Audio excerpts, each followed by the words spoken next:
Demi Papua yang aman dan damai.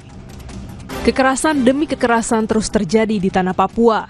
Sudah saatnya semua pihak serius menyelesaikan persoalan Papua dengan jalan non-kekerasan. Papua aman dan damai bukan hal mustahil. Sejak Republik Indonesia berdiri, konflik bersenjata akibat gerakan separatis ikut mengiringi sejarah bangsa ini hingga sekarang.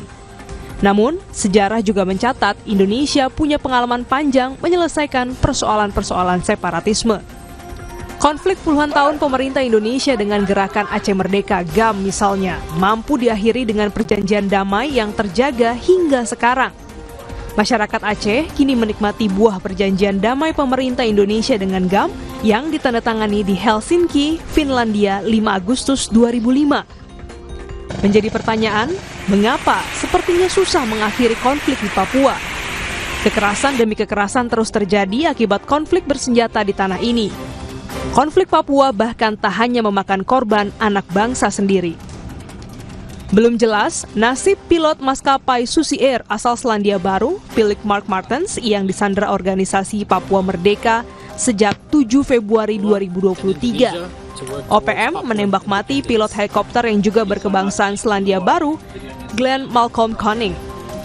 Sepanjang tahun lalu, konflik bersenjata di Papua telah menewaskan 79 orang yang terdiri dari 37 warga sipil, 20 prajurit TNI, 3 anggota Polri, dan 19 anggota kelompok kriminal bersenjata.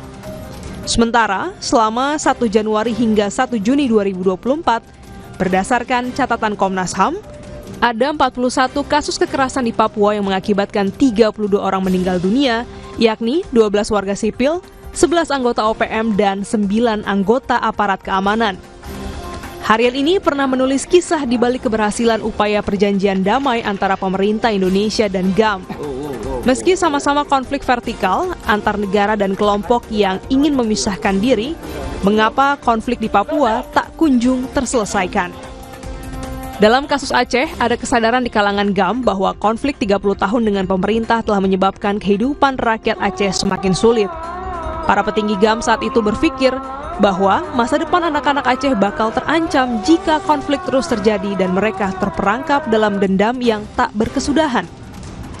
Di sisi lain, pemerintah juga berkomitmen bahwa perdamaian menjadi solusi satu-satunya menyelesaikan konflik Aceh. Resep tersebut seharusnya dapat dijalankan di Papua.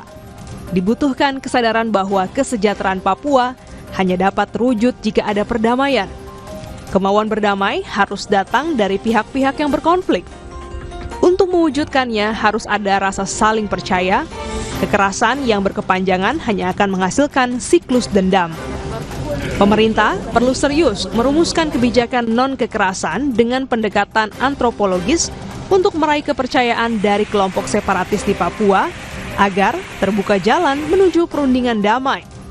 Sebaliknya, OPM ataupun KKB harus menyadari bahwa masa depan akan lebih baik jika Papua aman dan damai.